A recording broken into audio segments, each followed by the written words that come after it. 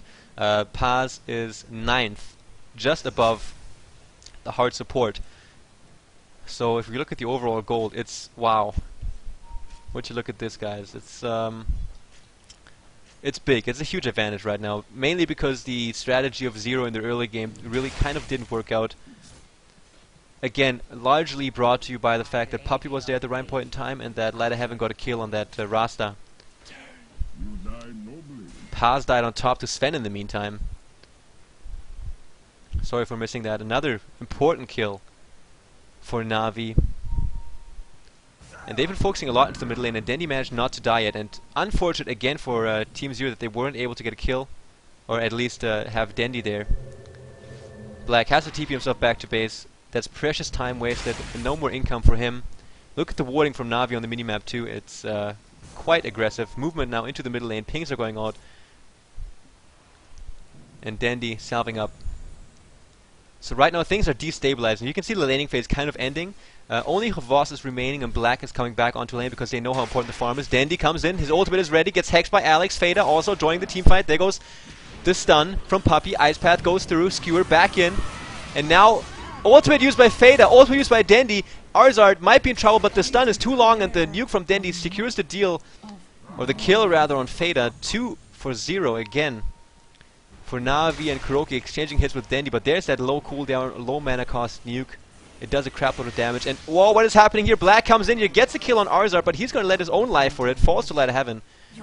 Questionable decision by him to go in against 3 heroes. Kuroki's here too.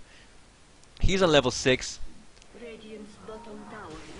Oh man, and the pings are going out like crazy. So this is, again, the lanes are destabilizing, they're moving across the map. Light of Heaven joining the bottom lane once more because the tier 1 is down. He's going to pressure the tier 2. They will again force a reaction out of Team 0. And now the chase is on. Fada goes onto Puppy. There goes that dagger. And Puppy is looking to juke a little bit, but you can't juke that Scream of Pain. And Puppy is most certainly dead. He just tries to steal a little bit of time. Blink from... Oh! He got stunned up!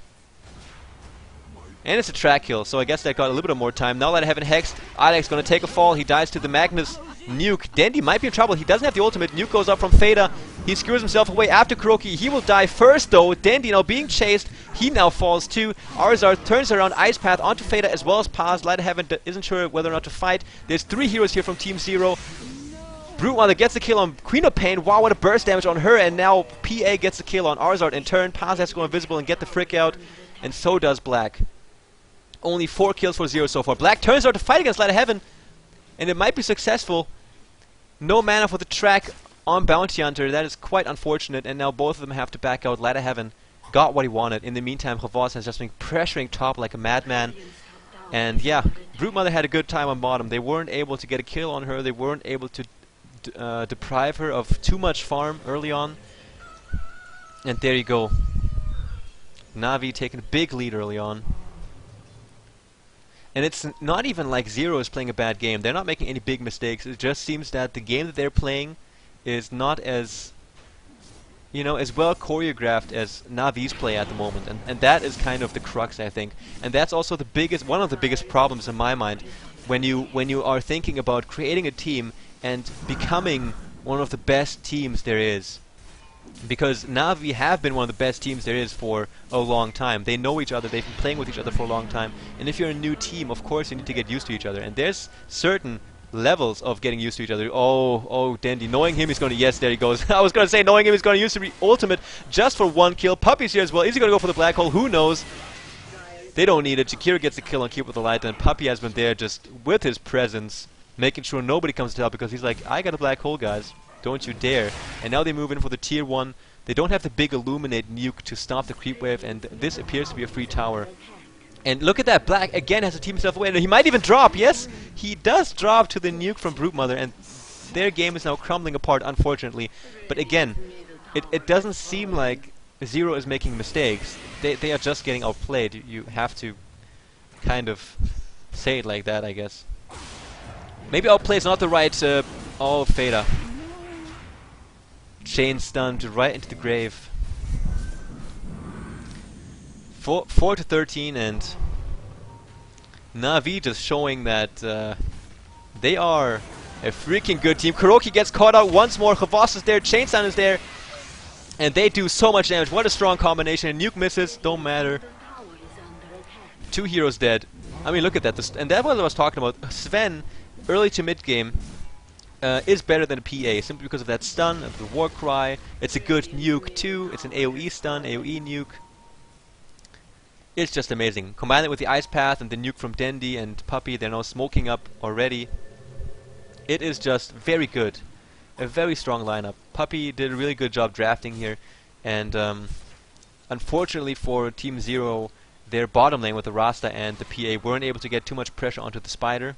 That is why she's now roaming around like nobody's business. This is her play. This is her whole area right here, right now. She will have an Orchid really soon. And look at Kuroki again. Just gets stunned up and chain stunned and killed, skewered out of position and destroyed. And if you look at the farm, it is, let's say it's going to be very tough for Team Zero to win this, I guess. There's that BKB on Sven with the Aegis. Paz coming in. They're probably going to be able to kill him right now, yeah. And they might even be able to kill him a second time. There's a Shackle, and they have the wards too. And Na'Vi is way out of position. They could have killed him again, but probably because the heroes were missing from their vision, they didn't feel safe doing this. And this is the thing too.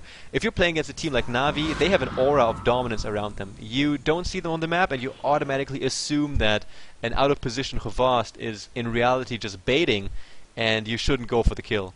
And you see this over and over again in Na'Vi's play. Gevast, he can just go anywhere on the map and farm and last hit, and if his team isn't showing on the map, then the enemy team thinks twice about initiating. Puppy right now super aggressively standing right here, even though their tier 2 tower is still up. They gotta wait for the next creep wave to come in, and Black is still farming at the bottom, so the tier 2 is most certainly going to fall. I do not think that Team Zero will really commit to a defense there, but look at the minimap. If this tier 2 tower falls, which it certainly is gonna, Kuroki. All outer towers down for Team Zero, all outer towers up for Na'Vi. Again though, Team Zero isn't playing bad. I think they're just being shown that they have a lot of work to do, and I think it's a good sign too, because I mean Kuroki committed to this team, and I find it really nice to see a full-on German team. They have been successful. The Na'Vi is probably going to be the first team that beats them now in Starladder Season 4, but yeah. They just need to get used to each other, play some more, and then they can take on a team like Na'Vi, I guess. Yashan up on Ladder Heaven as well. So not going for that BKB, perhaps after the Yasha, but he will probably go for a full Manta Style first. Paz is here, silence out onto Black. But Ladder Heaven didn't know that the Bounty Hunter was there, so he was going to go for the solo kill. Good for Black that Paz was there too. The pings are going out. Okay, they're going to initiate onto Light Heaven right now, I think. There goes the slow. Paz going after him. Light Heaven is dead. Silence. Yeah, he didn't have the ultimate. And when I saw the silence, I was like, oh, is he now going to turn around and take them all on with his ultimate? But he had already used it. So Light Heaven drops. Movement down from Na'Vi. Stun onto Black. Most important kill. Good blink out. Enigma had already used the blink, but then he comes with a blink, and he gets 4 or 5 heroes into that freaking reverse polarity. Good black hole by Puppy, stunned by Gevast, team wipe onto Team Zero. GG is going to get called, I think. Nope. First throw out your buybacks. Ah, good stuff. Man, that was really nice to watch. Good initiation by Dendi. Great follow-up black hole, and you can see the synergy between Magnus, not only the AoE stun and his ultimate, but also the Empower and Sven's ultimate. And Enigma, I guess, is just that, you know, that last factor that kind of seals the deal and finishes the game, or finishes the team fight. What Team Zero needs to do with their lineup is, oh man, Black, their important hero now gets pulled out. He blinks himself back away, also used by Fada. Now Dendi is retreating, and this is a good fight for Team Zero. They get a first kill. Gevast now comes in, though Mask of Madness is done. BKB is still up, and now he uses it, and he's going to kill a few heroes right now. For example, start with that Alex, and now Paz gets stunned up. Do they have True Sight? Does not look like it. Only thing that saves Paz's life right now. So Na'Vi being Na'Vi, Light of Heaven being Light of Heaven, always on a different lane, pressuring base. And one hero we haven't seen picked or banned at all was Nature's Prophet. And I don't really understand why. Maybe I can ask Kuroki after this. Again, keep in mind, guys, after this game we will have a post-game interview with Kuroki. If you have any questions for him, you can either post them on the Reddit AMA he posted. Light of Heaven now has the ultimate, but the burst damage is too much. Down he goes, and he's also in no man's land. No support there. Yeah, or just write them in the chat. Your thoughts about the game, your questions to Kuroki, because we will give him a quick call after this game. And we will hear his thoughts on how this thing went. Oh yeah, the items. I don't even want to look at this. Blink, Blink, BKB, Mask of Bandits, Mech, Gem, compared to not even a Mech on Kuroki. Not even whatever this was going to be. Either Lincoln Sphere or a Vanguard. Probably a Vanguard. Yeah. So a bounty hunter cannot poo gold. Also, you can see the map vision from, if we switch into this right now, you can see, and this is why it's so threatening. If you're going up against a team like Na'Vi and this is your vision, or this rather, you stick back in your base and you try to just hang in there, and it's really Na'Vi's decision when they want to finish this or want to go in.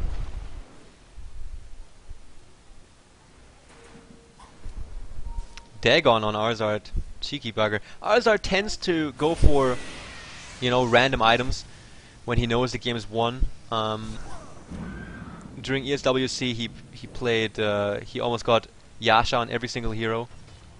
And if you haven't seen it yet, I would highly recommend you go watch the Arzard interview on YouTube. They upload it onto their YouTube channel, and oh man, aggressive blink from Puppy. And it was a 10-minute interview with Arzard, and he is one of the longest, one of the oldest Dota 2 players out there. A very experienced, seasoned player, knows everyone in the competitive scene, how they play, and so on and so forth. So if you want to check out an interesting interview, go subscribe to that Na'Vi YouTube channel, because I mean they have a bunch of really good content coming out too. They have a series with Khavas too, where they interview him and stuff. Good Dota entertainment. And now they take the high ground. Glyph is being activated. There goes that blind, very important blind. Short duration though. And Khavas is whacking away. He doesn't even have the Aegis. Black also barely has anything.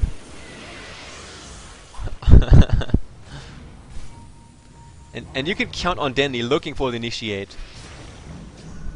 Even if he gets like 1 or 2 heroes, if they go to defend or try to help out their teammates, Puppy gonna be there. There goes Dandy, skewer Alex right back out. He isn't gonna use his ultimate just yet. Khavas is here, Shadow Shaman drops. There goes the stun onto Fada. BKB used by Khavas as well. Puppy, look at his grandiose positioning. He's always ready to blink in and tear things up. And the tier 3 tower is down, and there really isn't that much that they're able to do. Fada uses ultimate, blinks himself in offensively, no magic immunity on him, and now Khavas is the first one to drop, no follow-up from the rest of Team Zero, so now Fada drops, no buyback on him. Sven buys back into the game, Black Hole to 2 heroes, and this will seal the deal. Amazing initiation again from Puppy. 2 heroes drop, and they're just out-farming the enemy, outplaying the enemy. They have a lot more, of course, items and gold. And it's Na'Vi, I guess, and again, it's not like Team Zero made any big blatant mistakes. They just aren't as experienced as 5. So the bottom racks are down. There really isn't that much. Dandy, again, he just blinks in and skewers out random heroes. It is so freaking crazy. And it's been Shadow Shaman for the past 2 times too. It's like, come with me, man, I gotta show you something.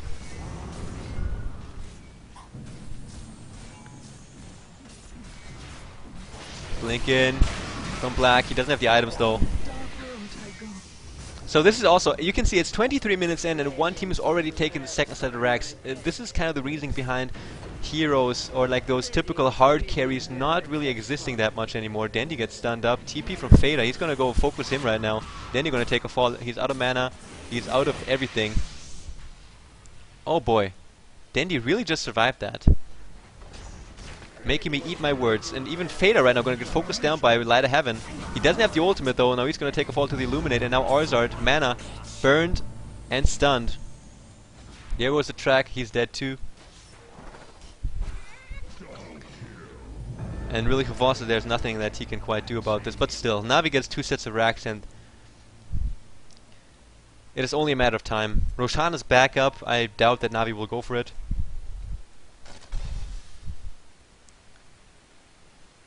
Black is just way too far behind on items. All of Team Zero is just very far behind on items. 3 blinks. Navi's lineup is just a lot more tailored toward the way Dota is played at the moment. That PA pick was a risk that Kuroki was willing to take and it just didn't work out for him. Alright, they do go for Roshan once more. What can we look at? Up with the hero levels. Oh, Fada. What is Khavas doing here? Thought they were all at Roshan.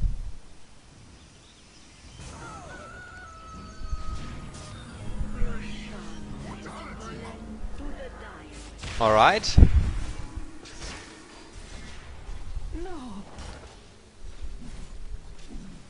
Still no truce out of Navi and they don't seem to care.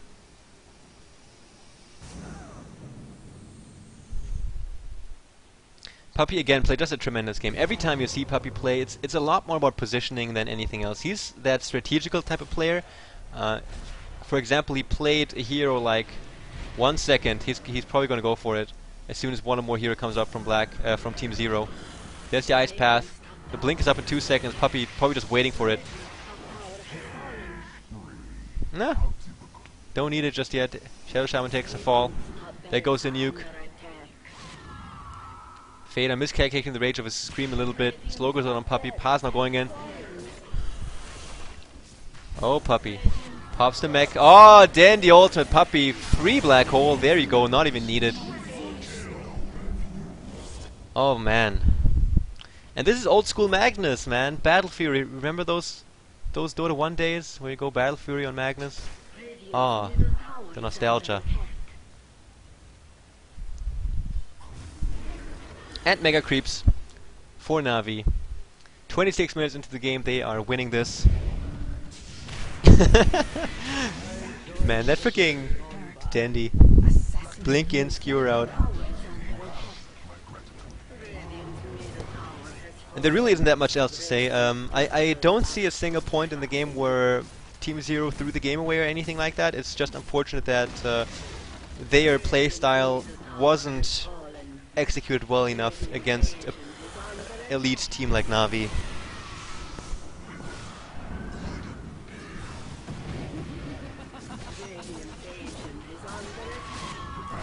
There's the GG. And a good game it was. I mean, it was a lot of fun to spectate.